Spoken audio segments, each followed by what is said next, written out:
Okay. Awesome. There we go. This is the August 4th, 2021 Land Use Meeting. I'm Jay Rosepepe, Chair of the Land Use Committee. Allow everybody else to introduce themselves as we go around. Please introduce yourself and where you're from. I'm Fred Chang. I'm a council member. Guy Diener, council member. On to the mayor. Brandy Reinerson, city clerk, city staff. Carrie Sully, Long Range Planner, DCD. Mark Dorsey, Public Works Director, City Engineer.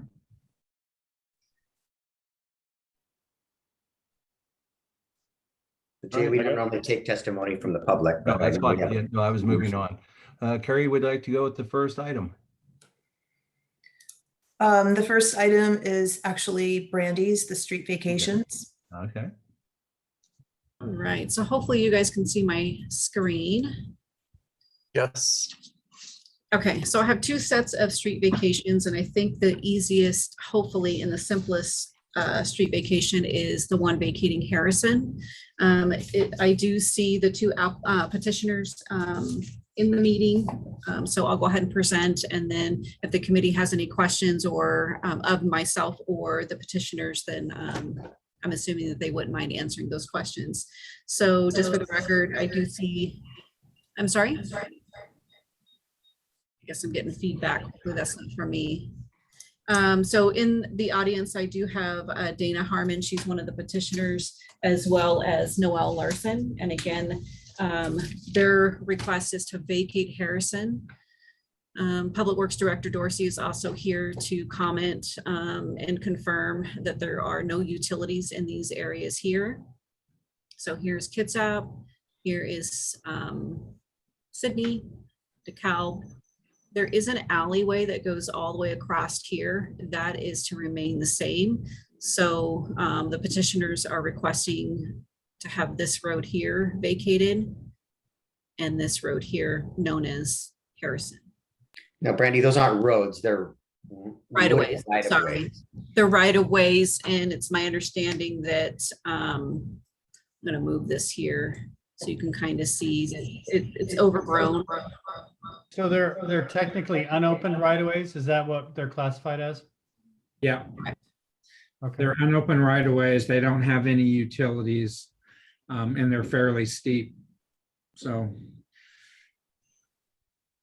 not much, no real purpose for the city. Any comments from any neighbors? Scott, they are the neighbors. Jerry Harmon lives in this one. Oh, you can't see my my mouse. and to the left of that is Dana Harmon and John Phillips. To the south of that is the Larsons. Then to the east of that is Kimberly Phillips. So they are the four property owners on both sides of Harrison. And I was thinking about any other neighbors besides the interested neighbors. Does the alley go all the way through? From No, Seattle to Sydney. God, it's not an alley, it's it's not wooded. an alley. No, I think Or a Scott's piece of right of way. I'm talking about the the actual alley. Okay, they're not gonna vacate the alley. No, I understand that. I just was asking if the alley goes all the way through. Yeah, the alley's opened They and can't functional. hear us, I'm on mute. Sorry, I didn't catch what Mark said. It goes from Sydney to Seattle, and Waste Management does drive its trucks through there, although not its yard waste. Both garbage and recycling trucks go through there, as well as people with the access to the alley who may park off the alley. And so my Are you original talking question, about the alley, or are you talking about the portion of Harrison Street that has been abandoned? I'm talking about the alley. My original question was meant to ask if any of the other alley users, besides the people that want the vacation, have we had any comments from any of the other alleyway users?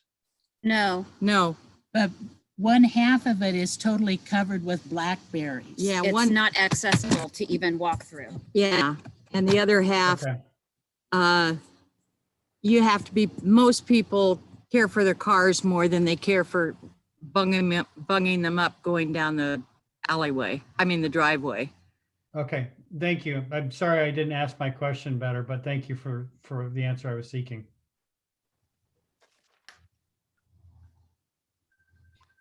The section, Scott, and for the committee members, the section of sidewalk that we just prepared is right along the front of Harrison there, filling that in. It was a missing section of sidewalk and the stormwater improvements that we're doing right now.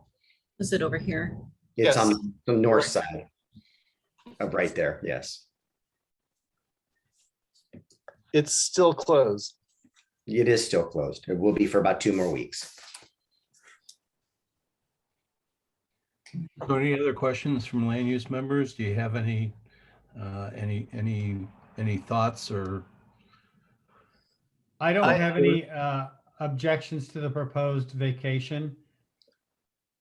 Fred? I think it's a logical step. I was wondering if Scott's question was if notice was given to any other property owners. And I had I don't know. assumed, Was that your question? well, I had assumed that there was notice given. So thank you, Fred, for asking that. I had assumed that there was notice, and that's why I was asking if any of the other alleyway users had expressed any sort of concern. Well, I guess the question I have is for Brandy, is for a vacation. This isn't like a land use application where everybody within 300 feet is notified, to my understanding. I think if the adjacent property owners on both sides have been notified and they're working together, there's no additional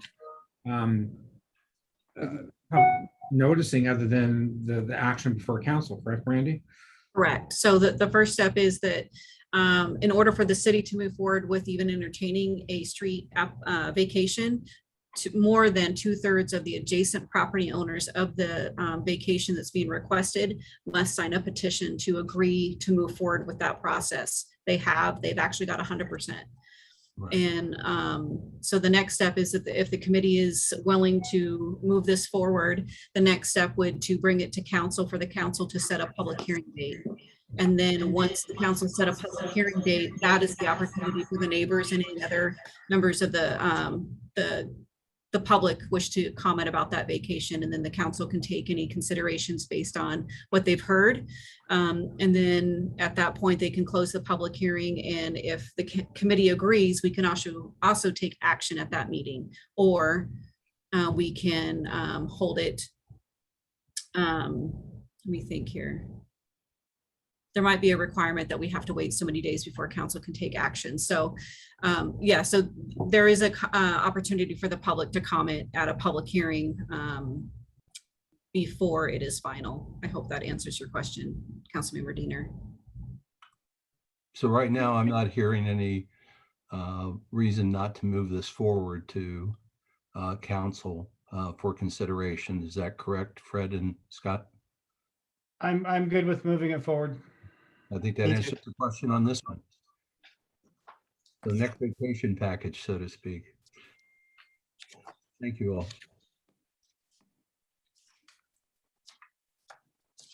Okay, so the next street vacation that was presented to the city is for the Kidsap County Courthouse Campus Project.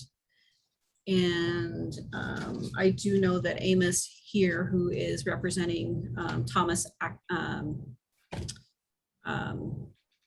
Architecture Studios, is in the meeting tonight. So if you have any questions of him or myself, please ask. I'm sure he would be willing to accept questions. So I'm going to go ahead and share my screen and show you.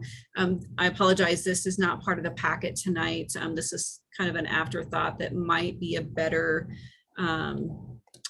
synopsis of what Kidsap County is trying to achieve. So let me see if I can get this down. So they're actually proposing 3 separate street vacations. And each of the vacations have clumps or areas of unopened right of way that is being desired to be vacated. So the proposition part 1 is to vacate all of these areas here that are outlined. I'll address this here in just a second. So this here is a unopened right of way, which is Sweeney. They would like to vacate that, and then when they move along with this project here, they will have a private access aligned with Ada. And again, all of these are unopened right of way, and I believe already under the possession and use of Kidsap County. I think that Sweeney is technically opened right away. Oh, is it? I think so. I've gotten a parking ticket there, so I would imagine that it is. Yeah, it is open. It's in our, Oh, it's in our code 10.12. But, and that's why as the developers, the proponents, the county make adjustments for their development of this area, there will be vacation and dedication of new rights of way as needed. So basically, they'll have the ability, working with their engineers and their surveyors, to really clean this whole area up. So, And I believe this is one of the requests we've made as part of the new county campus plan to realign that driveway with Ada. yeah. What's the value in, and I know this is a little off topic, but what's the value in having a realignment and rededication, or new dedication, I should say, of right of way into the campus there versus just a private access?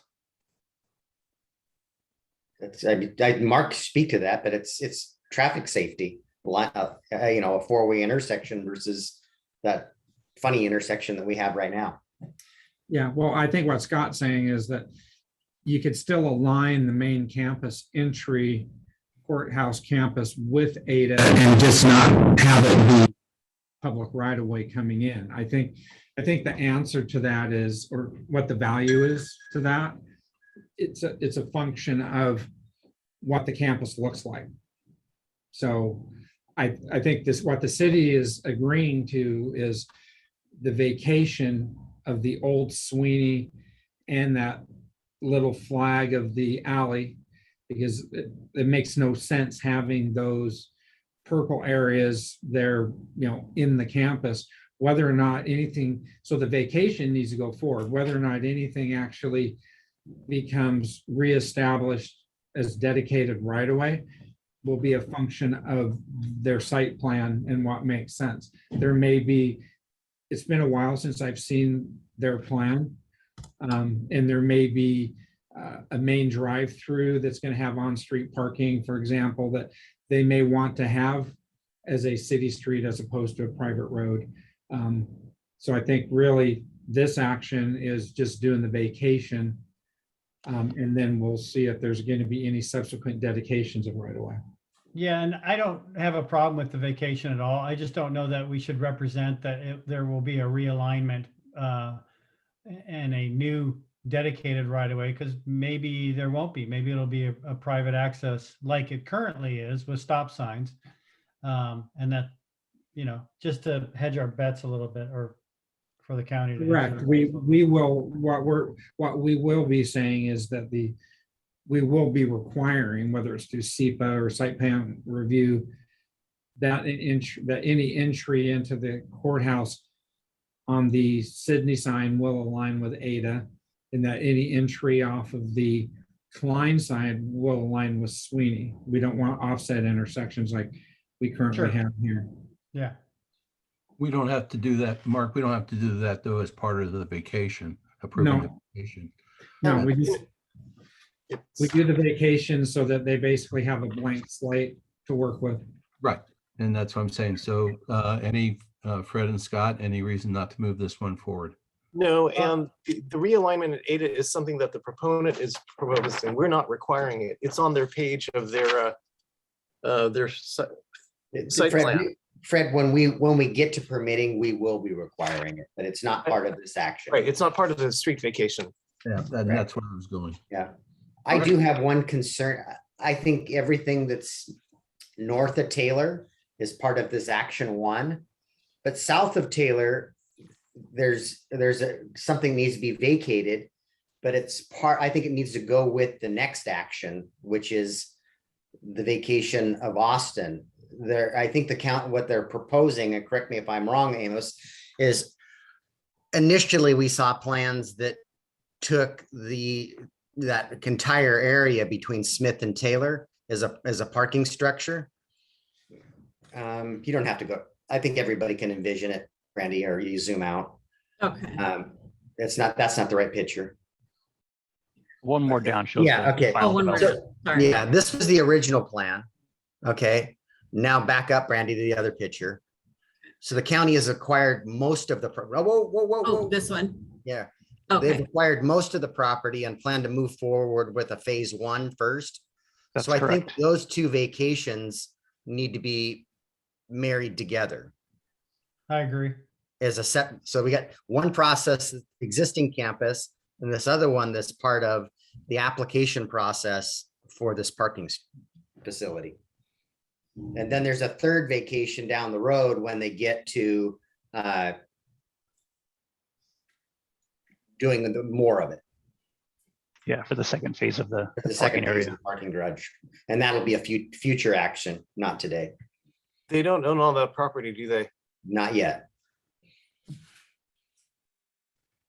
So that's why they're moving forward with half the parking versus all of the parking, I believe. Correct. So how would we capture basically the two vacation actions then that you stated there, Mayor? So Amos, how soon are you guys gonna? I would propose that we move forward with everything north of Sweeney immediately.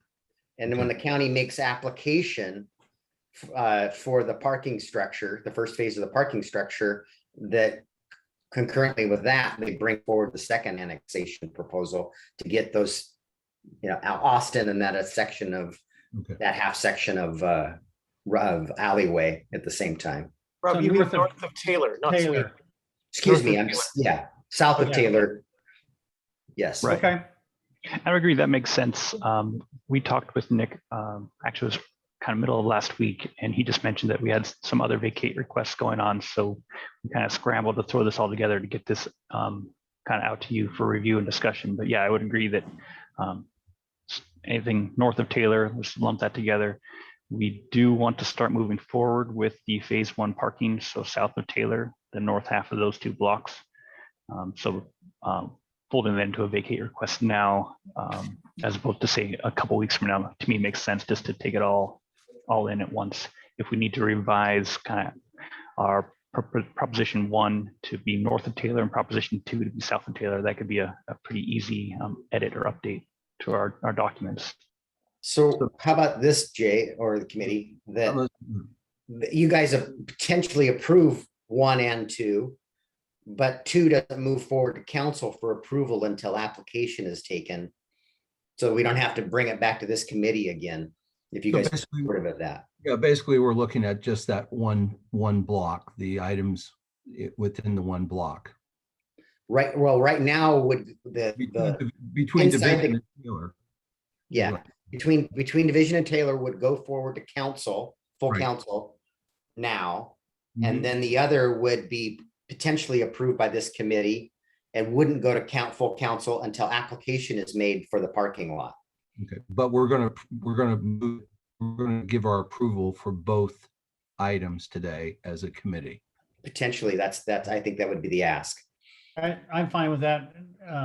I'm fine with approving both concepts. Fred? I don't like the second part until the county has all the property there. Because if they don't have all the property west of Austin, could they be hamstrunging someone who wants alley access? Or even though, I don't know. They'll still have it, it'd be just a dead end alley. Yeah, I think they'd be vacating this, as it's shown here on screen, they'd be vacating a section of right of way that would exist in the parking lot for the property that they already own. So that segment of what we call action 2 makes sense to me as well. Because Fred, they will own all of those parcels when they bring application to us, if they don't have them already.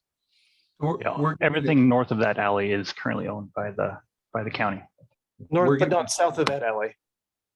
Correct. Correct, and you're not approving south of the alley. Right, but if we're approving the alley between Taylor and Smith and vacating it to the county, doesn't the We're not. property on the south side still have some say? But go down to the map. We're not approving that, Fred. We're approving this little section. Oh, back, Brandon. We're not touching this right now. Right, We're not touching this at all. Go back up to I the get- other map. Yeah. Action 2 is this little section of okay, so Austin. it's not that little alley between, No, not at this To the time. west. Not till they Okay. have all the property. so it's just Austin and not the alley, okay. Yes. Yeah, we're I just, was looking at page 5 that had the alley and Austin. A different page 5 of our packet. We would need both that portion of the alley and Austin to move forward with the phase 1 parking solution that we're proposing. Fred is referring to the east-west alleyway, which is in your next proposal. Correct. Yeah, that would be our second phase, future, Okay. maybe a couple of years down the road. Okay, this is just tacit approval, but what will be coming to the council right now will just be between Taylor and, gotta get better glasses. Division and Taylor. The Division and Taylor, thank you. Okay. So Fred, can you live with that? yeah, I'm comfortable with Division and Taylor, yeah. All right. All righty. Next on the hit parade.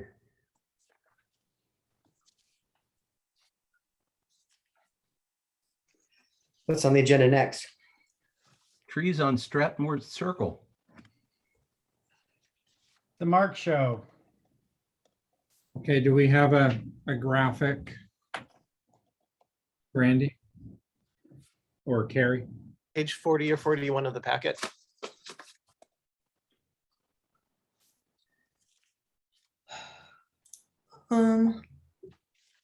Yeah, who's got screen control? Gary. Let me see if I can pull up my screen. Just one moment.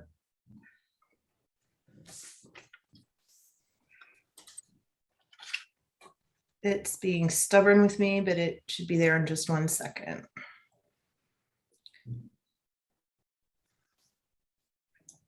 There we go.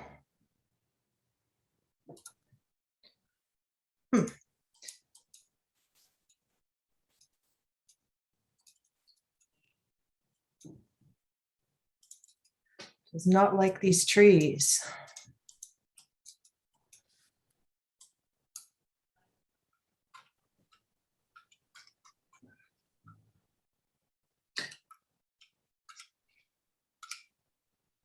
Okay. Looks like 41 through 46 in our packet. Okay. Yep. Everybody see the picture of the trees? Yes. Okay. The cracking. Right, so can we go back?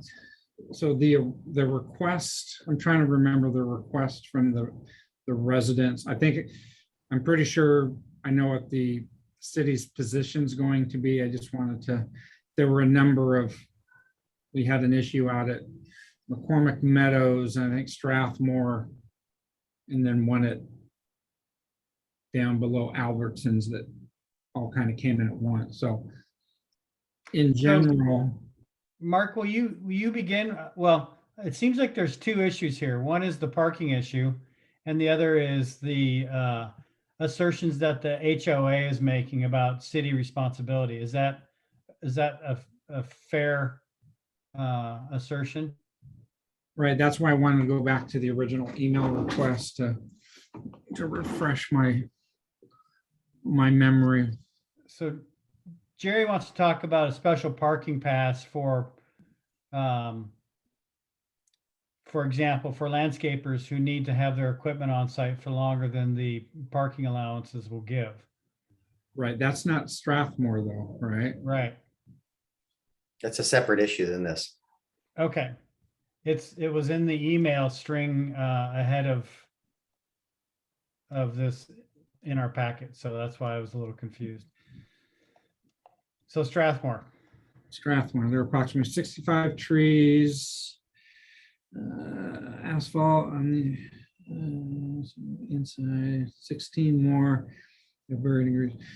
Right, so this is the quintessential planner versus engineer battle that's gone on for centuries. Planners love trees and rights of way.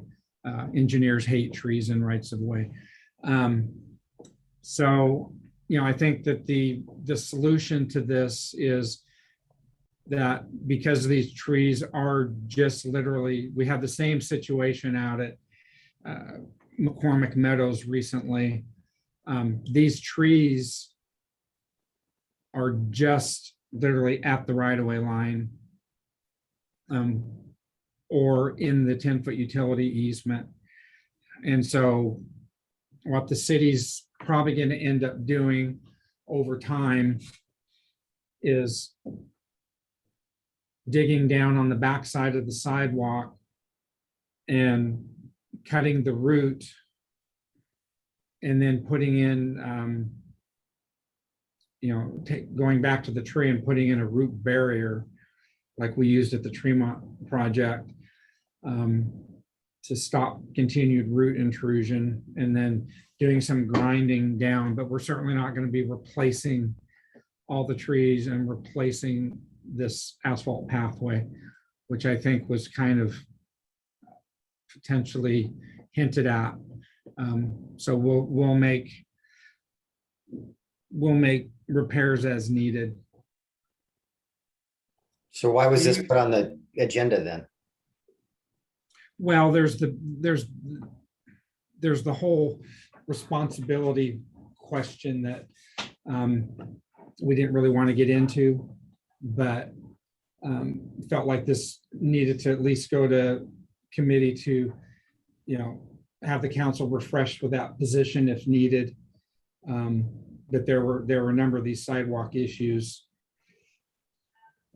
that occurred at the same time. Did that? I don't think there's anything for the committee to do here, Mark. I don't know why this ended up on the agenda.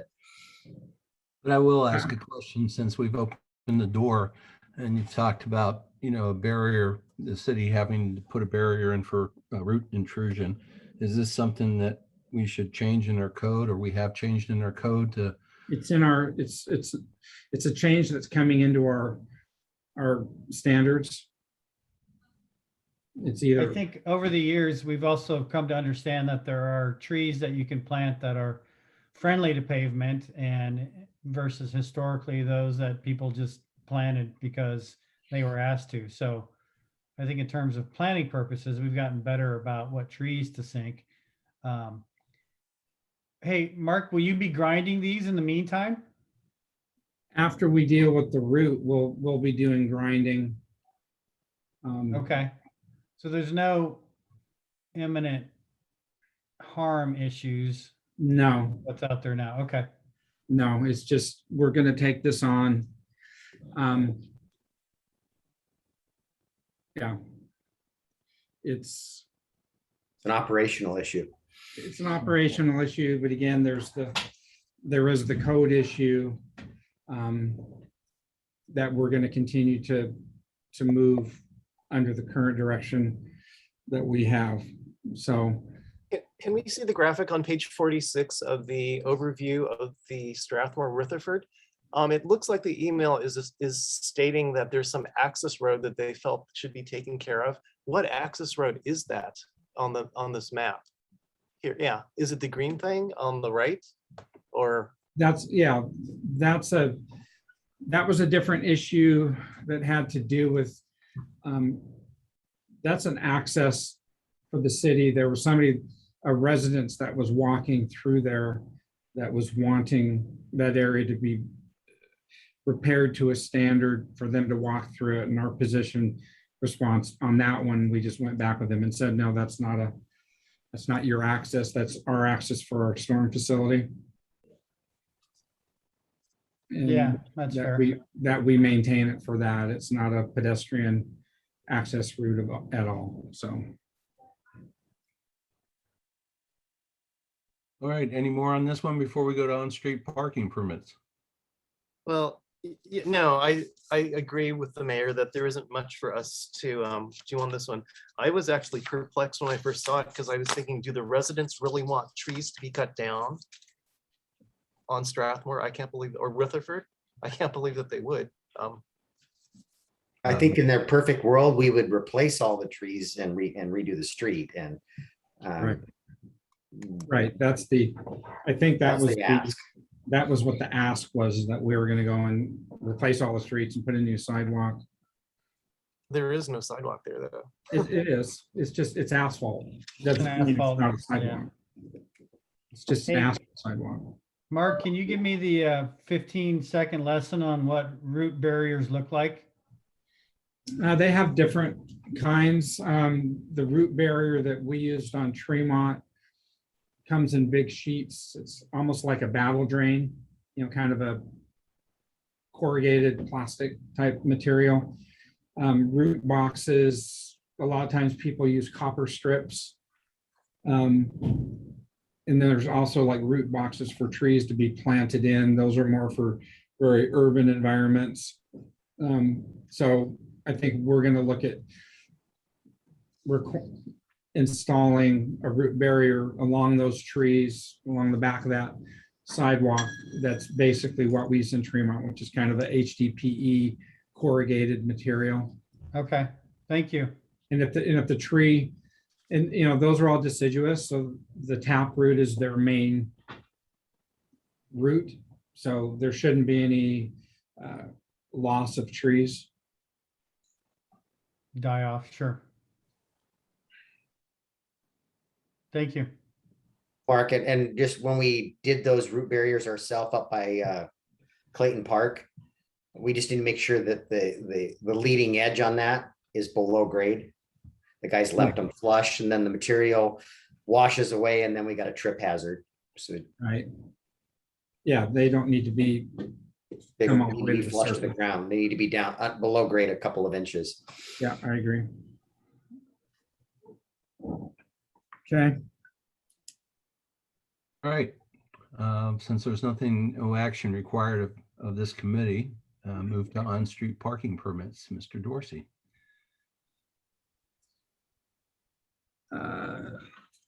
So not really sure why this one came to Public Works. I think Brandy punted on us.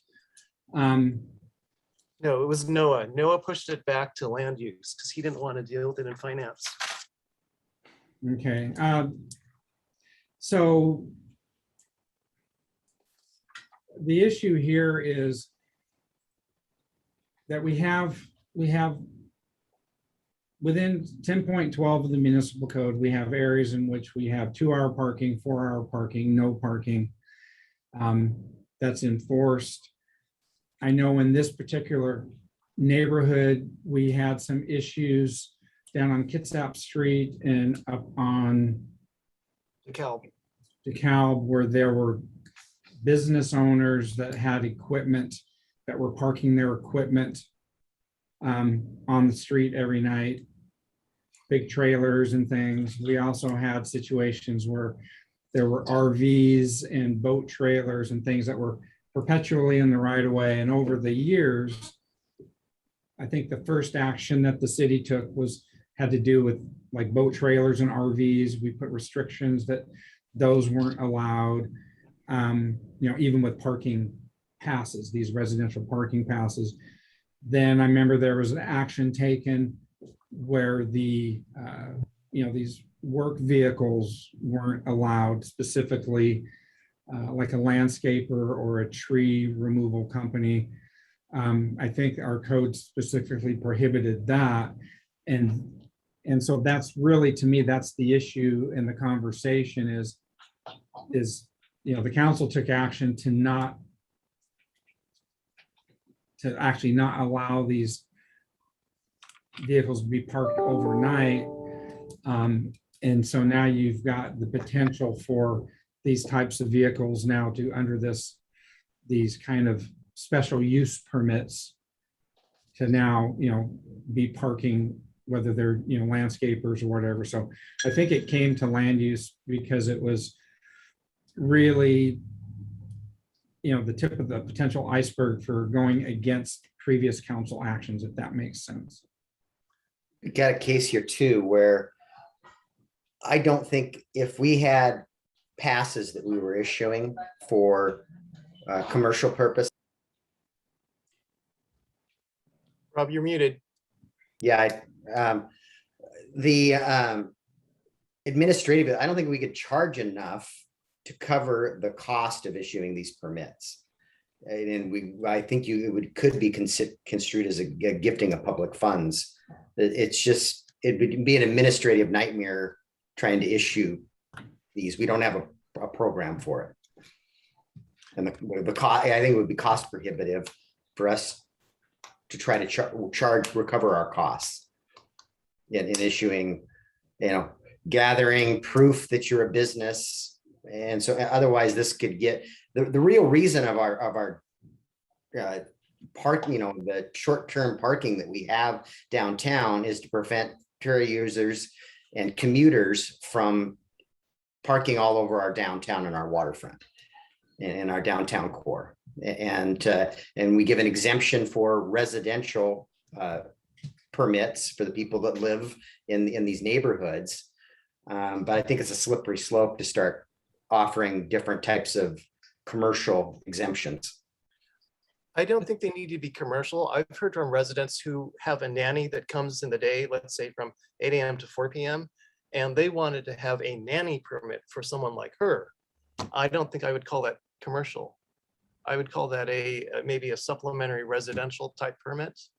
I guess I would say that as commercial. That's no different than a landscaper that comes in and landscapes somebody's yard all day long.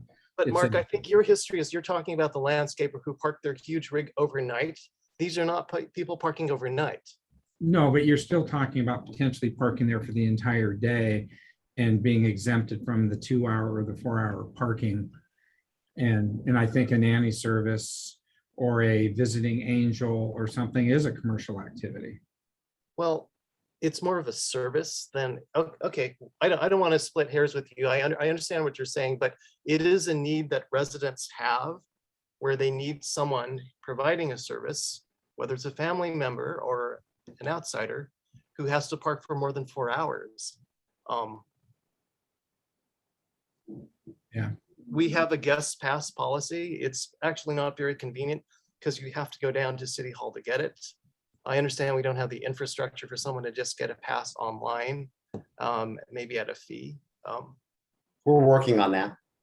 Okay, but there is a need for this sort of thing where you don't want your nanny to have to like put the child in the bassinet, go out and repark the car every 4 hours. I think that is one case that I've heard of from some of my neighbors. It's certainly not all of them, but. Fred, refresh my memory. What does the guest pass allow? Is it 1 day or 10 days? I don't remember. It costs the same as a regular annual pass. It's like, I think $10 or is it $20? Does someone else know? Brandy would know, but she's not on the. Okay. But we do have a process for that. And we are working on making these permits so that we can get them online. But it isn't available on right now. Right now, you have to visit City Hall. So to get a residential parking permit, you have to show proof of. Yeah, that you Fred's live talking on- about something different, Mark. But it's similar to what he's talking about. It's like, Yeah. to get the residential one, you do have to prove your residency with a bill and maybe your driver's license. So it's your registration of your car. And so then you, for the guest permit, you as the resident need to get that for your guest. I'm a resident, and to be truthful, I understand the need to have, limit the parking. Otherwise, the DV yard would be parked on Kidsap Street all the time. But it's a real irritant for the residents of downtown Port Orchard that we have to pay to park on our own street or get a pass. And initially they were free if you were a resident. Now you have to pay for them. And to me, a policy that only charges certain people in the city for a service that everybody else gets for free is very unfair. I hear that, but I would say that I don't think everyone is getting the service for free. In terms of unlimited parking that residents get. So I see both sides. I think it is a privilege that residents get to park on their own street, but you have to prove that you're a resident. You're not just a consumer or someone at the county who wants to park there all day while they go to work. And the fee is really meant to just cover the administrative costs of that program. Otherwise, we would be in violation of state law. But So what I'm saying is, why does Kidsap Street and, the downtown residents have to do that? And people in McCormick Woods or people further out, but still in the city, don't have to pay the same thing to park on their own street? yeah, they don't have parking restrictions, but it's in a, this is the committee's debate, actually. So Well, that's where I was going. Do we have, Mark, are we having a formal request? Because I don't know what was being brought to the committee on this one, to be honest with you. What the request was that the city consider, it had to do with the special use permit, that permits could be, parking passes could be issued. Under the special use permit, we issue a parking pass, as it were, for like somebody to put a dumpster for 2 days on the street while they're having their house re-roofed or something. We do that. This is different. This is a repetitive reoccurrence that's really requesting that that somebody that comes and does a service for me at my house is issued a permit so that they can, park on the street for 8 hours a day or 10-hour a day, whatever. And so it's its own. It isn't this special use permit. It's not the residential parking permit. It's a long-term commercial use permit. And that's why it was. Can I interrupt, please, since this is about me? I called and asked because I have a man from Bremerton come over once every 2 weeks for 6 hours to work on the rockery and to keep things looking nice on my property. And he has even talked with the young lady that was monitoring the streets and asked what he could do. All I wanted was a pass like I had, but we could write in permanent marker that he's going to be here on Tuesdays, and it's every 2 weeks. I'm willing to pay for it like I pay for mine, but I'm even willing to have something that if I decided I no longer wanted a gardener, I would inform you. Yes, he's a commercial entity, but it's only 1 day every 2 weeks. But in the middle of him working in my rockery, as soon as she goes by, then he goes down and has to move. So that's taking away from the time that he's working for me to go down and move his vehicle so that he doesn't get a ticket. Right, I understand that, Jerry, but we also had the same thing come up with like visiting angels, nannies, things like that. So they all fall under that same category. And so again, I don't know why this has had my name on it, because I don't set parking, I don't do parking. I guess the question I have is that what the guest pass is for, or do I still not understand that? But the guest pass is I would have to go down every other week and pick up a pass, and that would cost me an additional $10. They're not cheap. I mean, if you do it once every year, maybe, but to do it every that's $20 more on what I'm paying just for the right to park in front of my house for 6 hours. Okay, well, that's helpful to understand. Well, and let me just say that, and I'm going to sound like a heel, and I don't mean to sound like a heel, but there's a certain perception that the city is to provide on-street parking when it's actually quite the opposite. On-street, any development is supposed to provide their parking requirement off-street. That on-street parking really is a privilege. I think there's a lot of jurisdictions that don't require any on-street parking.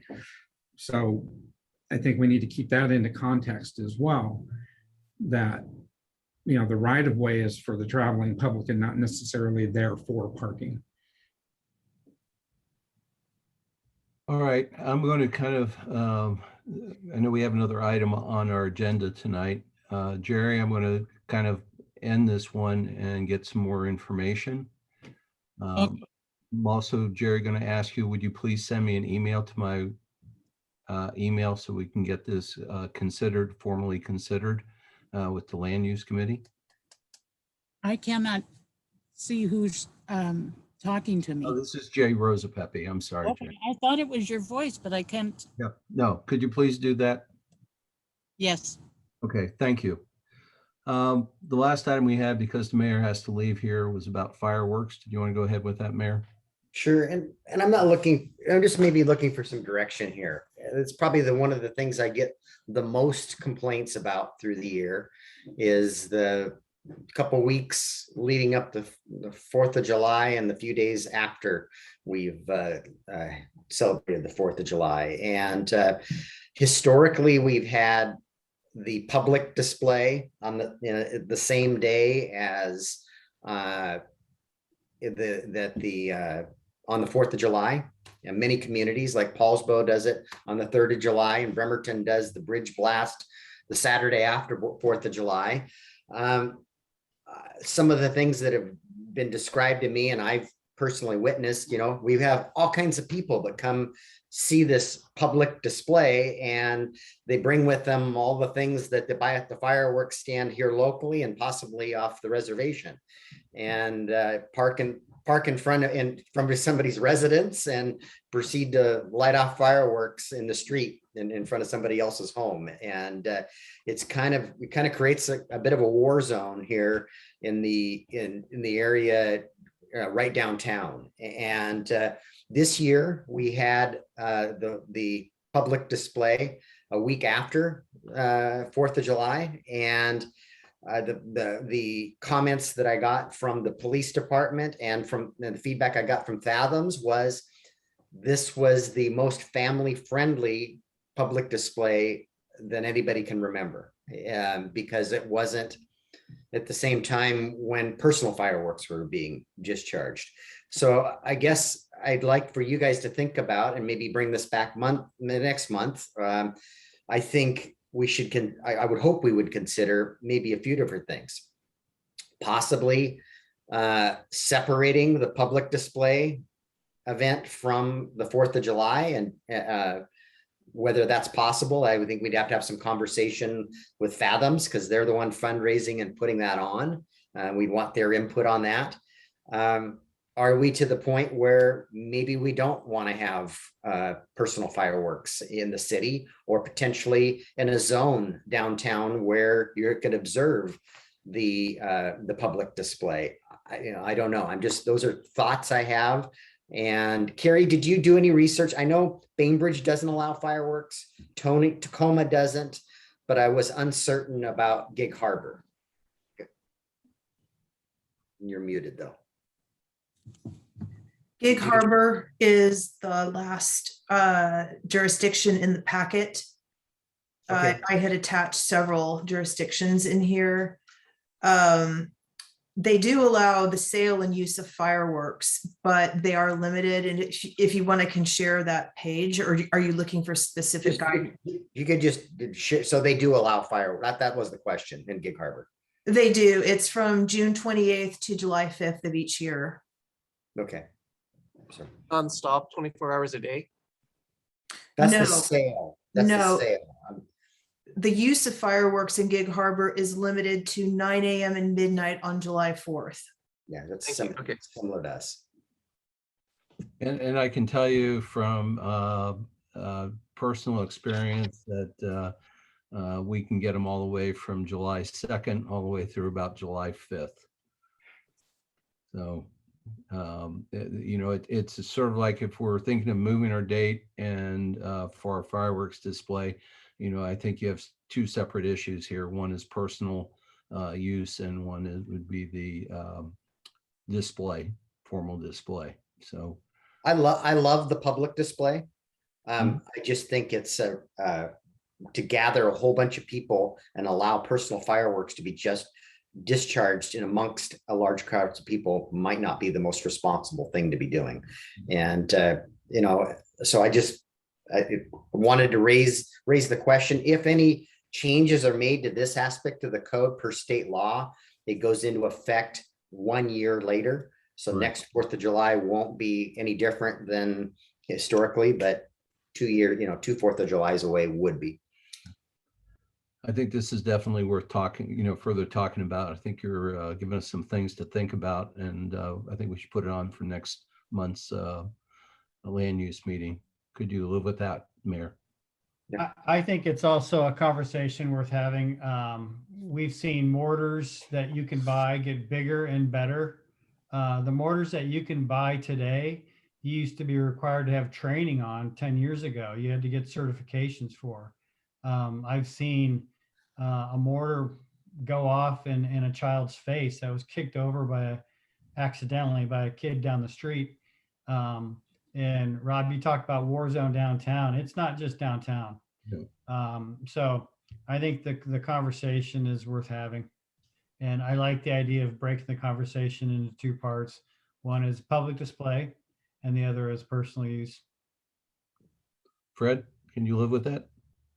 Yeah, I think we should also ask for a representative from the fire district just to get their input as well. What worries me is our boundaries are so, how would you Diverse. describe it's like, so if we were to do something within our boundaries, it's like in some areas across the street is the county doing something completely different. I think it would be more effective if we were able to coordinate.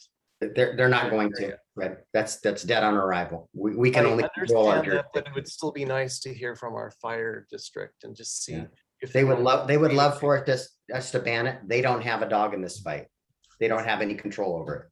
Well, That's Fred, it's are you- county commissioners. It's the Fred, county are you- commissioners' action, not the fire district's action. Yeah, Well, but what- I think maybe where Fred was headed, I don't want to put words in your mouth, Fred, but the kinds of incidents that we're seeing as a result of these might be worth understanding.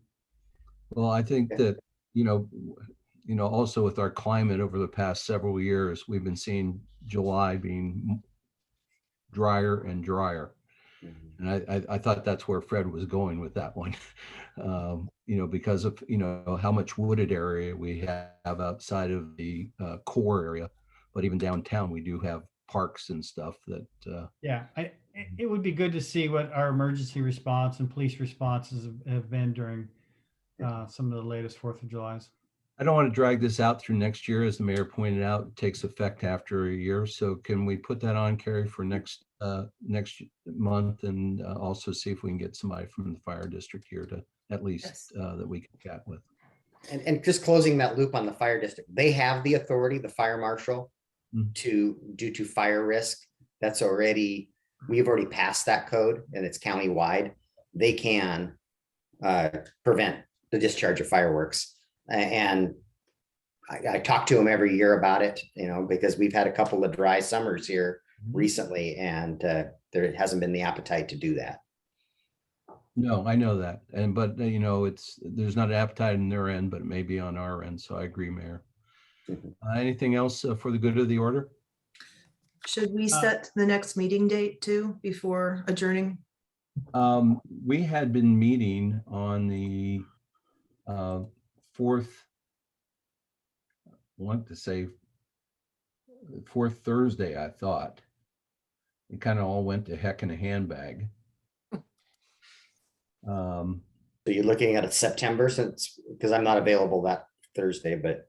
Okay, so on September, what does everybody's schedule look like? Nick was not available on Wednesdays, but now he is. So if Wednesday is better, he's free. You want to do Wednesday the 22nd? Of September, let me look.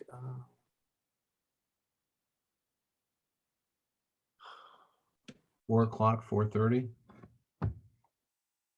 Scott? Yeah, I'm good. 4:30 is a better time for me, but I can make 4 o'clock work if that's the consensus. Carrie, can you send an invite out?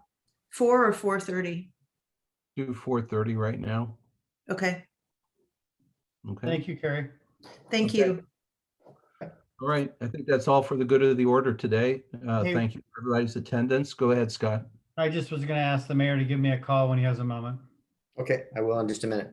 Okay. All right, thank you, everybody. Thank Thank you. you. Bye-bye. Bye-bye.